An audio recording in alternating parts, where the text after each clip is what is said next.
Hello friends, एक बार फिर से स्वागत आप सभी का हमारे यूट्यूब चैनल में। हम भारतीय राज्य व्यवस्था के तहत पढ़ रहे थे राष्ट्रपति की आपातकालीन शक्तियाँ।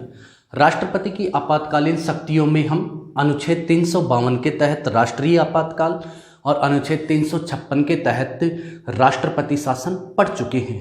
राष्ट्रपति की आपातकालीन शक्तियों में जो अंतिम शक्ति है वह है वित्तीय आपातकाल, और उसका उल्लेख है संविधान के अनुच्छेद 360 में। तो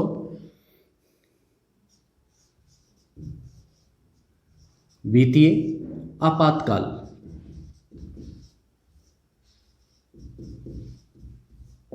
राष्ट्रपति की आपातकालीन शक्तियों के प्रावधान जर्मनी के वीमर संविधान से लिए गए हैं और संविधान के भाग 18 में उल्लेख है।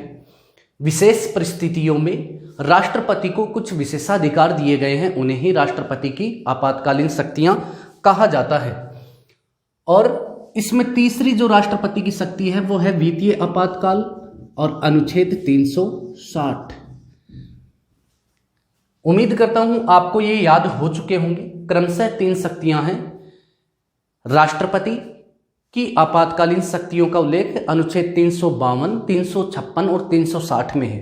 अनुच्छेद 352 में राष्ट्रीय आपातकाल, अनुच्छेद 356 में राष्ट्रपति शासन और अनुच्छेद 360 में वित्तीय आपातकाल।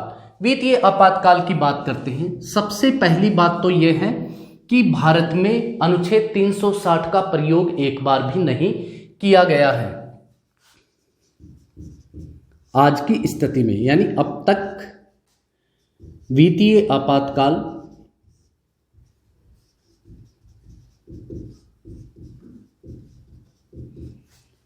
अनुच्छेद 360 का प्रयोग नहीं किया गया है। प्रश्न आ जाए कि भारत में अब तक कितनी बार अनुच्छेद 360 के द्वारा वित्तीय आपातकाल की घोषणा की जा चुकी है, तो कितनी बार, यानी एक बार भी इसका प्रयोग नहीं किया गया। अनुच्छेद 360 में है क्या, यानी किस आधार पर राष्ट्रपति भारत में वित्तीय आपातकाल लागू करता है।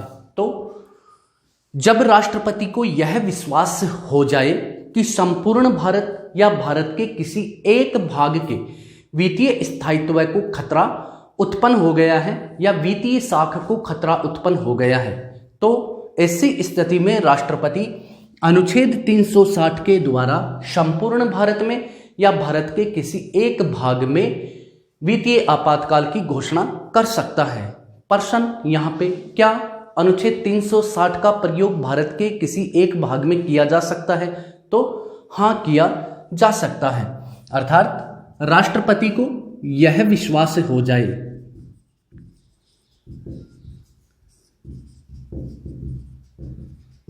किस बात का विश्वास हो जाए कि संपूर्ण भारत या उसके किसी क्षेत्र या भाग के वित्तीय स्थायित्व या साख को खतरा उत्पन्न हो गया है।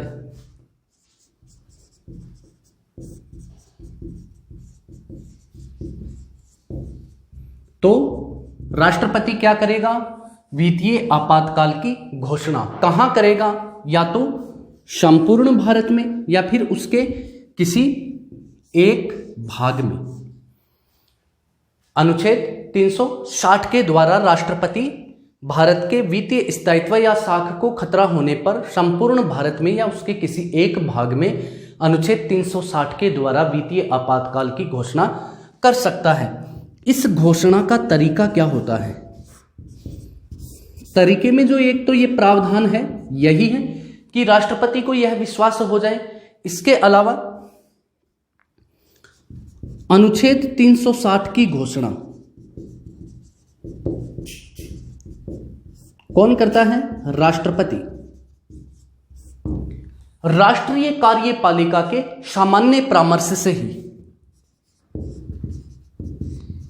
यानी केंद्र सरकार, केंद्रीय कार्यपालिका या राष्ट्रीय कार्यपालिका के सामान्य परामर्श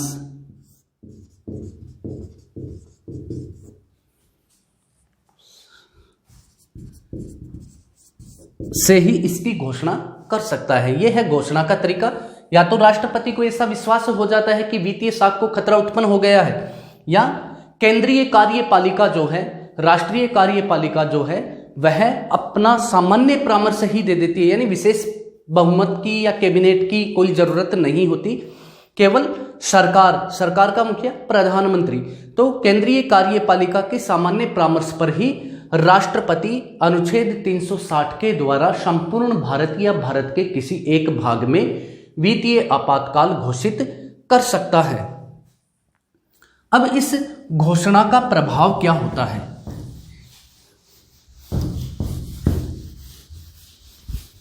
प्रभाव से पूर्व हम पढ़ते हैं इसकी समयावधि।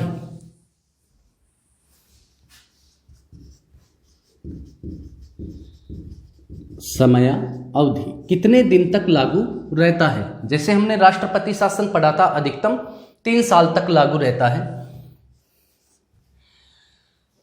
तो अनुच्छेद 360 की उद्घोषणा होने पर, 360 की घोषणा होने पर कितने दिन के अंदर अंदर उस पर संसद का अनुमोदन आवश्यक है? जैसे राष्ट्रीय आपातकाल को हमने पढ़ा था सिर्फ 1 माह है, राष्ट्रपति शासन हमने पढ़ा था 2 माह है, वैसे ही यह भी 2 माह के अंदर अंदर संसद के समक्ष रखना आवश्यक होता है। तो जब राष्ट्रपति अनुच्छेद 360 की घोषणा करता है तो 2 माह के अंदर अंदर, 2 माह के अंदर अंदर संसद के दोनों सदनों, संसद के दोनों सदनों यानी लोकसभा और राज्यसभा के बहुमत या उपस्थित सदस्य या मतदान में भाग लेने वाले, मतदान में भाग लेने वाले सदस्यों के कितने बहुमत से? 2/3 बहुमत से अनुमोदित होना आवश्यक है। यहां पे प्रश्न बनता है कि अनुच्छेद 360 की घोषणा कितने दिन तक प्रभावी होती है? 2 माह तक। यदि संसद के दोनों सदन पृथक पृथक रूप से अपने 2/3 बहुमत से इसे स्वीकृति प्रदान नहीं करते तो यह केवल 2 माह तक लागू रहता है और 2 माह बाद स्वतः समाप्त हो जाता है। अनुच्छेद 360 की घोषणा का कितनी समयावधि के अंदर अंदर संसद द्वारा अनुमोदन करना आवश्यक है? 2 माह के अंदर अंदर। यदि संसद के दोनों सदन पृथक पृथक बैठक में अपने कुल सदस्य यानी पूर्ण बहुमत या उपस्थित सदस्यों या मतदान में भाग लेने वाले सदस्यों के 2/3 बहुमत से इसे स्वीकृति प्रदान कर देते हैं या अनुमोदित कर देते हैं तो यह 6 माह तक लागू रहता है। 6 माह तक लागू रहता है। इस 6 माह के बाद यदि संसद इसे पुनः अनुमोदित कर देती है, संसद के पुनः अनुमोदन पर यह 6 माह और बढ़ाया जा सकता है। इस प्रकार यदि संसद प्रति 6 माह इसे अनुमोदित करती रहे तो यह अनिश्चित काल तक लागू रह सकता है या इसे अनिश्चित काल तक बढ़ाया जा सकता है। ध्यान देने योग्य बात है, यदि संसद के दोनों सदन इसे 2/3 बहुमत से अनुमोदित कर देते हैं या अपनी स्वीकृति दे देते हैं तो यह 6 माह तक प्रभावी रहता है। और यदि संसद के दोनों सदन प्रति 6 माह बाद इसका पुनः अनुमोदन कर देते हैं तो इसकी अवधि को अनिश्चित काल तक बढ़ाया जा सकता है। ये थी इसकी समयावधि और भारत में अब तक एक बार भी इसे लागू नहीं किया गया है। अब इस घोषणा के प्रभाव क्या हैं? घोषणा के क्या प्रभाव होते हैं? तो पहला प्रभाव अनुच्छेद 360 के लागू होते ही या वित्तीय आपातकाल के दौरान राष्ट्रपति को यह अधिकार प्राप्त होता है कि वह भारत के प्रत्येक राज्य को वित्त या आर्थिक दृष्टि से आदेश जारी कर सके। तो वित्तीय आपातकाल लागू होने पर राष्ट्रपति को अधिकार प्राप्त होता है कि वह क्या कर सकता है? प्रत्येक राज्य को वित्त यानी धन या आर्थिक दृष्टि से आदेश जारी कर सके। अर्थात वित्तीय आपातकाल के दौरान राष्ट्रपति किसी भी राज्य को वित्त या आर्थिक दृष्टि से कोई भी आदेश जारी कर सकता है। इसमें दूसरा बिंदु है वह काफी महत्वपूर्ण है। वित्तीय आपातकाल के दौरान संघ सरकार व राज्य सरकार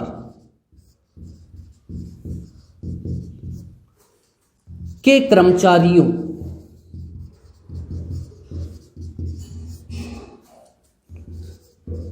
के वेतन भत्तों में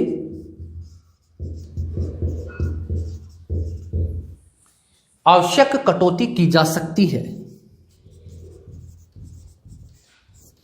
आवश्यक कटौती की जा सकती है। यहां इन वेतन भत्तों वाली नियमावली में यह इंपॉर्टेंट है कि इसमें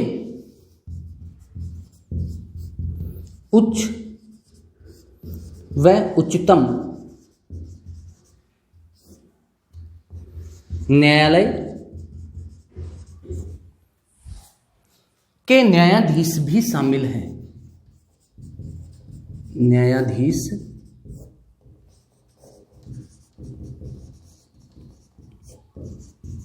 भी शामिल है, यानी ये इंपॉर्टेंट बिंदु है।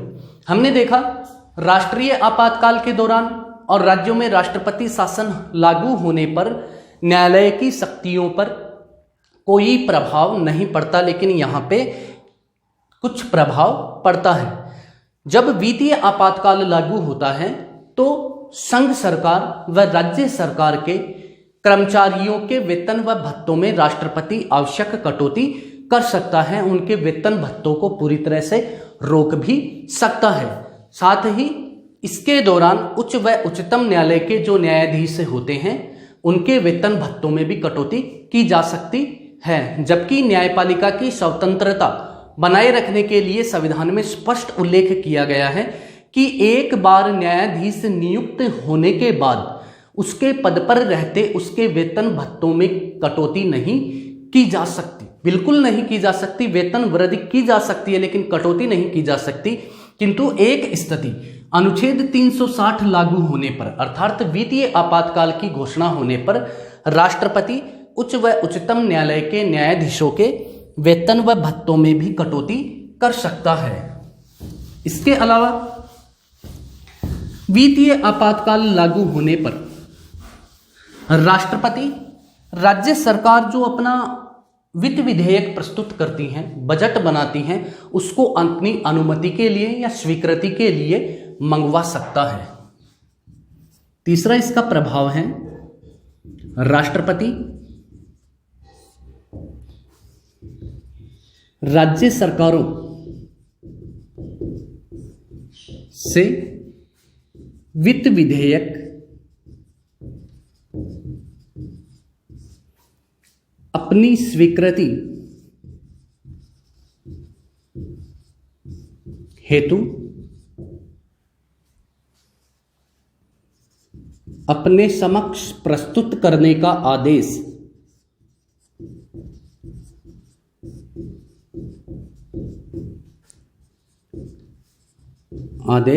जारी कर सकता है।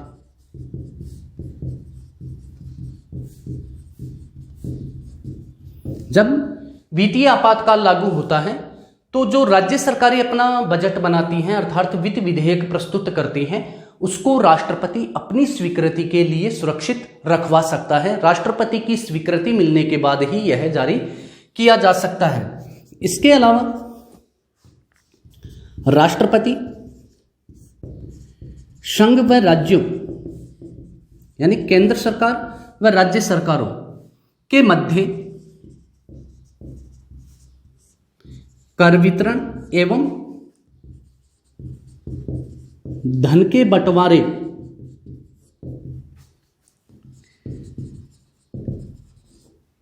संबंधी जो प्रावधान होते हैं प्रावधानों में आवश्यक संशोधन कर सकता है।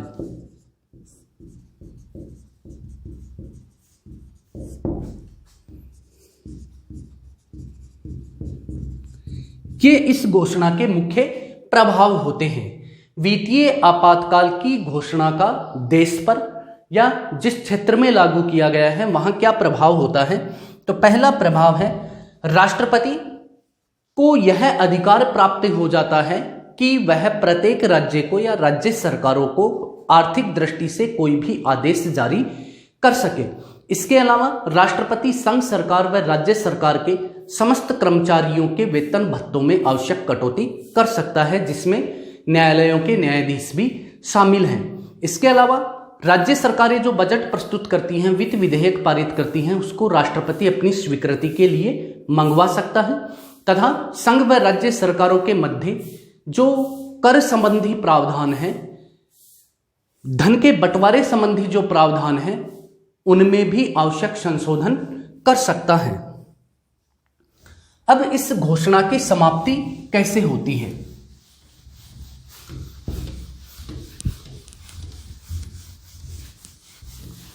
राष्ट्रपति जब अनुच्छेद 360 के द्वारा वित्तीय आपातकाल लागू करता है तो वह संसद की अनुमति के बिना तो 2 माह तक प्रभाव में रहता है, लेकिन यदि संसद उसे अनुमति प्रदान कर दे तो 6 माह तक लागू रहता है और इसे अनिश्चित काल तक बढ़ाया भी जा सकता है। किंतु इस घोषणा को वापस कैसे लिया जाए या इस घोषणा की समाप्ति कैसे होती है, तो यदि राष्ट्रपति ऐसी उद्घोषणा को वापस ले ले,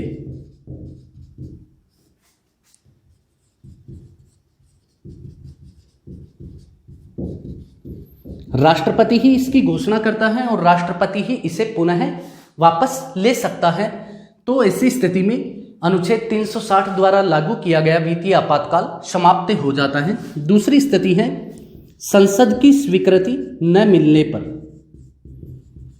संसद की स्वीकृति या संसद द्वारा अनुमोदन न किए जाने पर।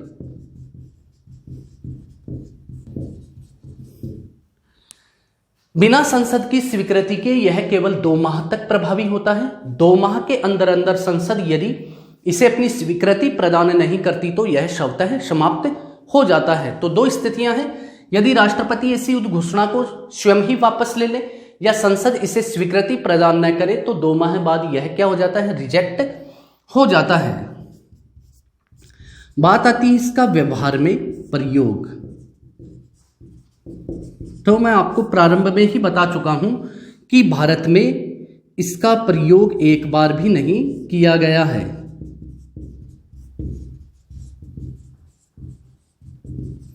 जैसे अनुच्छेद 352 अर्थात राष्ट्रीय आपातकाल भारत में अब तक 3 बार लगाया जा चुका है।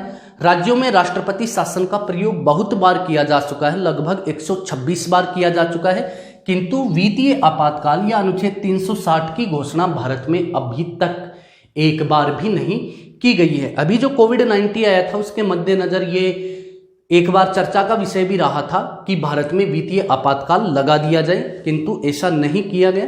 केवल जो गवर्नमेंट कर्मचारी थे उनके वेतन में जरूर कटौती की गई, थोड़ी बहुत, लगभग 30% के लगभग कटौती की गई, और केंद्रीय कर्मचारियों का भत्ता रोक दिया गया, किंतु ऐसी स्थिति उत्पन्न नहीं हुई कि राष्ट्रपति द्वारा वित्तीय आपातकाल की घोषणा की जाए। तो ये था राष्ट्रपति द्वारा वित्तीय आपातकाल और इसका प्रभाव। हम राज्य व्यवस्था के तहत राष्ट्रपति की जो 3 आपातकालीन शक्तियां थी वो पूर्ण रूप से पढ़ चुके हैं।